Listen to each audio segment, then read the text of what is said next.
On the last video, I was working on the boat refrigerator on my Catalina 320, and while I did get it to work and even got it to make me some ice, actually I found that the whole system was leaking refrigerant and was leaking it pretty badly, so I had to come up with a plan B. So I charged the system back up and took note of the pressure I was going to leave it at, and then wrapped cellophane and tape around all the fittings and anywhere else I thought it might leak, including this little Schrader valve connection. This way, if the cellophane inflated, I knew there was a leak. When I got back to the boat, there was no sign of leaks down there, but I found this, a lot of corrosion on the evaporator. Actually bought a coolant sniffer, this thing. It's got a long snout to it and a little vacuum pump that draws air into it, and it sniffs for the coolant. And when I started to use it, I immediately found that the bottom of the refrigerator box down in there gave off a good signal, or a good alarm I should say. And the deal is, this thing is leaking refrigerant, and when I put this thing over there by the condenser and compressor, I also got a signal of a leak. So I'm going to tear the whole thing out and see if we can't engineered angler this thing back into life. And now to pull out 15 feet of refrigerant tube and the wire for the thermostat all the way out so I can get it out of here and take it to my shop. Doing this single-handed is not recommended.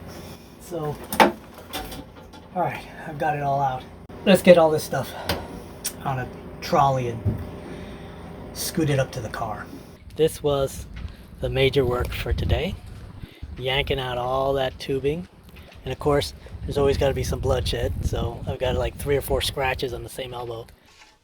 Alright, so I got the whole system back at the shop. And what I discovered is that this condenser that looked so perfect to me at the boat actually had some issues hidden back behind it. This spot I already saw when I was on the boat, and I showed it to you guys, and it definitely has a pinhole. And there's another spot right in here that has the same problem. And the way I was able to discover that was I took the whole thing, charged it up, and submerged it in a big container full of water. And I saw the bubbles. And then I got curious about the compressor unit and condenser. I was really kind of convinced that the condenser was leaking, but it wasn't. I took this thing and sunk it in the water as well. And what was leaking was this really crappy solder right here. You can see a big glob there. And that had to have been maybe a service. I don't know, maybe somebody serviced it and just didn't solder it well, but it was leaking pretty well too. I went ahead and put on a new filter dryer, which is what this thing is, soldered it in to the old quick connect. So this thing is still self-contained, and I do need to vacuum it down to make sure there's no moisture in it. So now I'm going to go ahead and put the vacuum pump on this thing, suck it down, and turn off the valves. Hopefully it'll hold pressure. And to be able to do that, I went ahead and got myself an inexpensive gauge set for HVAC, and yeah, I spent like $35 on this, which I thought was pretty cheap considering it costs you a couple $100 just to think about calling a technician. I don't have any expertise in this stuff. I'm just simply acquiring just enough information and knowledge to take care of my little problem. All right, I've got this stuff connected. The vacuum pump, I think you can probably hear it running. And I've got the high side hooked up and the low side hooked up. And the manifold sitting at maximum vacuum. Even though this doesn't have much volume and really isn't likely to be holding a whole lot of moisture, I want to go ahead and run it for a little while, make sure all the moisture's out of it. And then we'll turn off those valves and turn off the vacuum pump, and hopefully those needles will stay right where they are. All right, it's been about 15 minutes. I'm gonna go ahead and just shut off these valves. And then I'll keep this on the valves and turn off the vacuum pump. All right, they haven't left the pins. They look like they're still maxed out. I don't see any creep, no movement. That's really important because that means the soldering I did this morning is holding, which is really good news. I don't want to have to do that again. All right, it's been a while. It's definitely holding the vacuum. Still got everything connected, except for I moved the yellow to the can here, and now I just need to pierce this thing. There it goes. All right, I'm gonna go ahead and open up the blue valve. The idea is to get, I don't know, like 10, 15 PSI in there, and I'm just doing it slowly. I don't want to over pressurize. We're about to zero.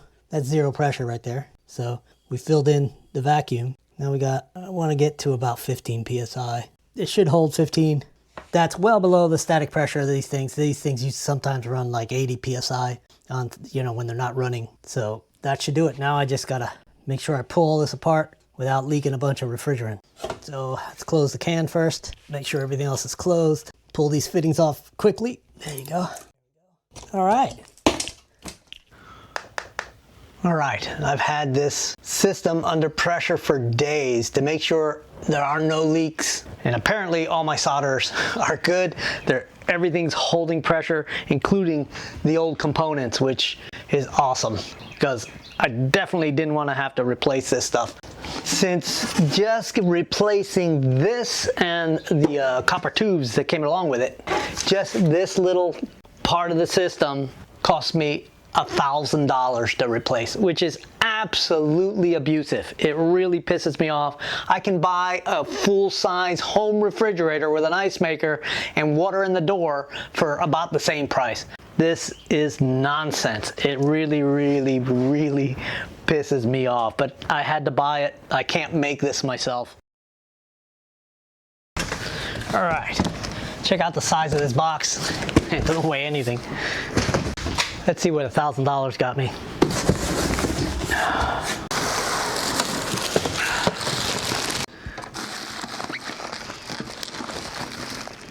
All right, we got wire here. Sweet. Oh, wait a minute. It came with the thermostat. Okay, that's an extra 80 bucks of value. Gotta be thankful for the little blessings, right? All right, now that I have the thermostat and I see that it's connected to a standard RJ14, I guess this is. Basically a telephone wire from back in the old days when telephones had wires. And if you look back when I originally started troubleshooting this, you'll see that one of the problems was that the connector here where this RJ clip plugged in was all destroyed. And at the time I just absolutely railed of how stupid it was to use telephone wire and telephone connectors in a marine environment, but I'm eating my words now because I don't want to reconnect all these wires. So I'm going to use this surface mount telephone connector, and I have this kind of stuff laying around because I used to own a small telephone service company way back when, before I went back to school and became an engineer.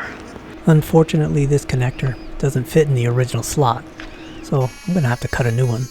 I'm just going to Dremel off this stuff. It's pretty thin stainless, but the Dremel is still going to struggle a little bit, and I actually ended up going through like 3 of these little cutting discs.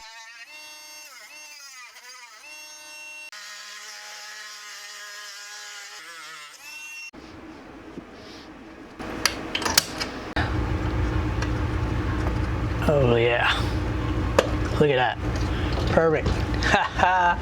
All right. I spliced on some fork terminals on the green and yellow wires, which are the ones that I actually need to use, and this thing's ready to be installed.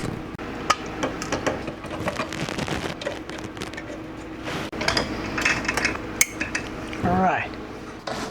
I'm going to make sure this thing stays protected, because the next thing we got to do is take this to the boat. So I'll see you at the boat.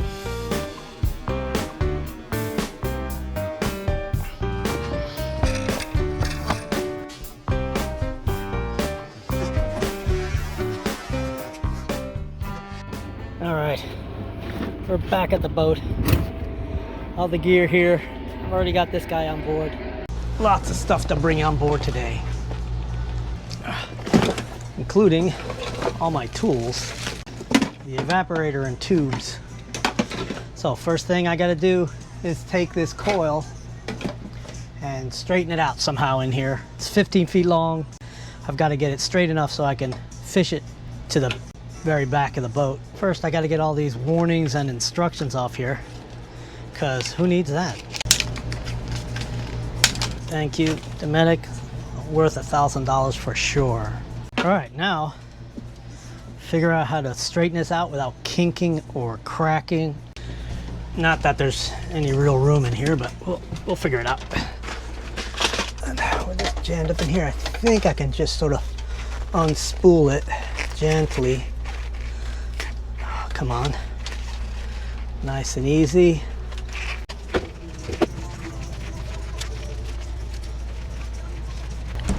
And this is the last of the curves.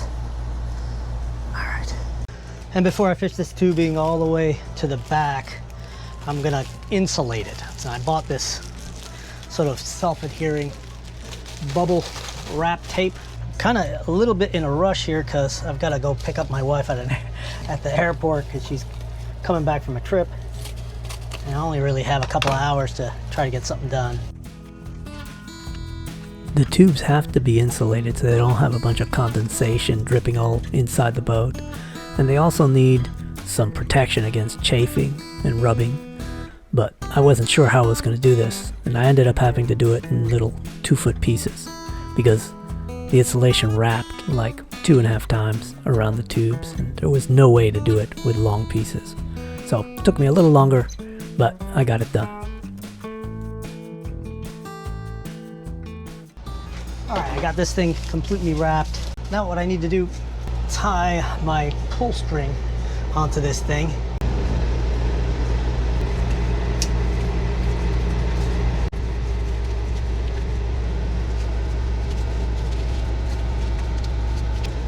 Now I need to bulk this up a little bit so I can build a little bit of a cone.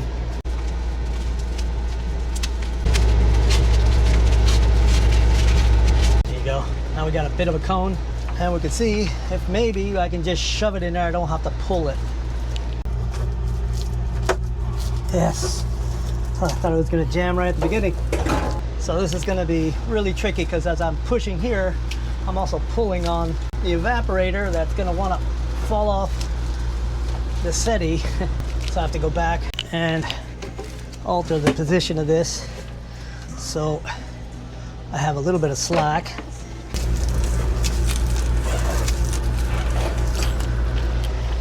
So hopefully this is coming through the other end as I'm pushing it. All right, this one comes with a opening lid. The other one didn't have one, and it won't open if I attach it in the same place. I'm gonna go ahead and drill out these rivets. Oh, ooh, that was kind of scary. All right, now it's just a matter of getting this thing bolted in.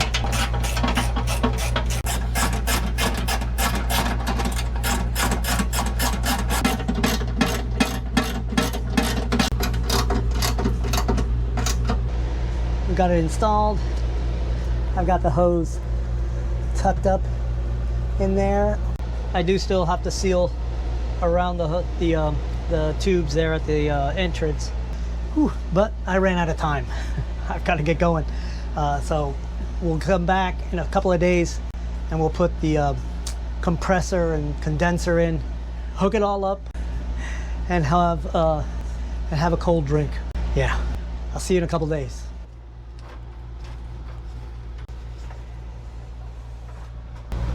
All right, we're back at it.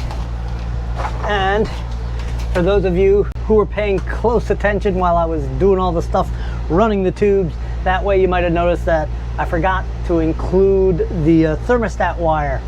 So now I'm going through the fun part of getting a string run so I can pull it through. All right, let's hope for the best here.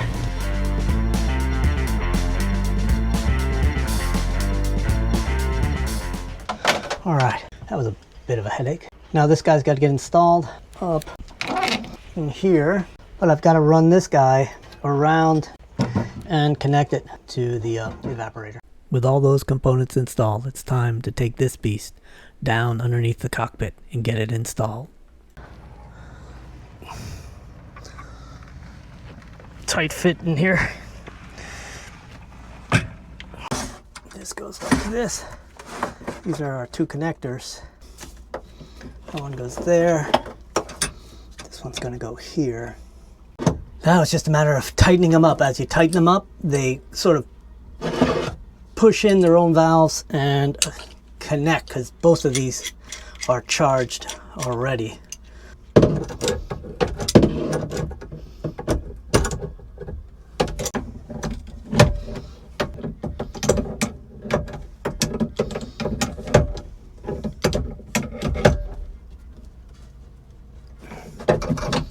All right. Oops, almost forgot to plug in the thermostat. Thermostat keeps getting forgotten. All right, it's not coming on. It just won't turn on.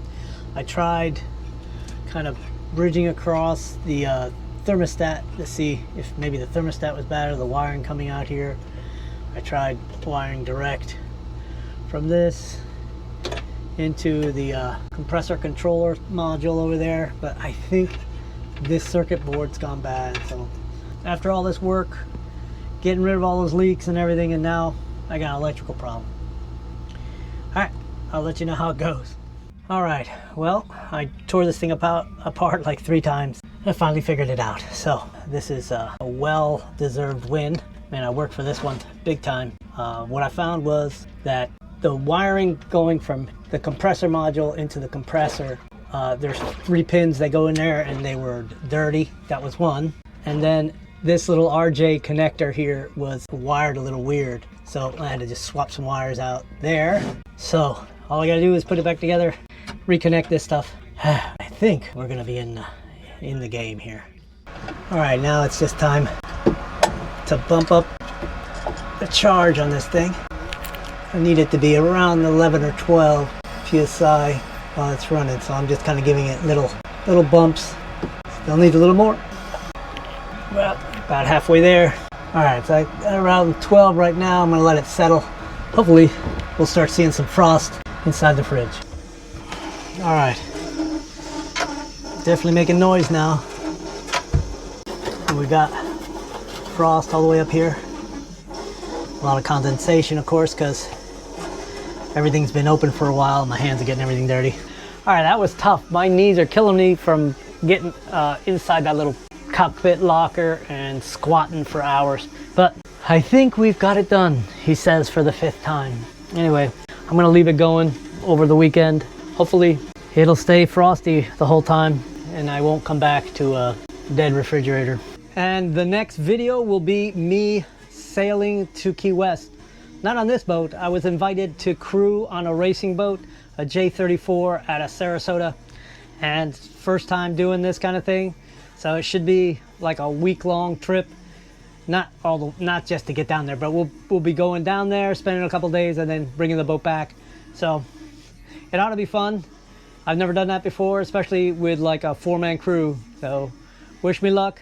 And keep an eye out for that video. It should be posting in the next 3 or 4 weeks. And if DIY projects are your thing, I've got a bunch of videos where I do work on my other boat and this boat. Everything from fiberglass to electrical to plumbing. You should check it out. I'll see you guys on the next video.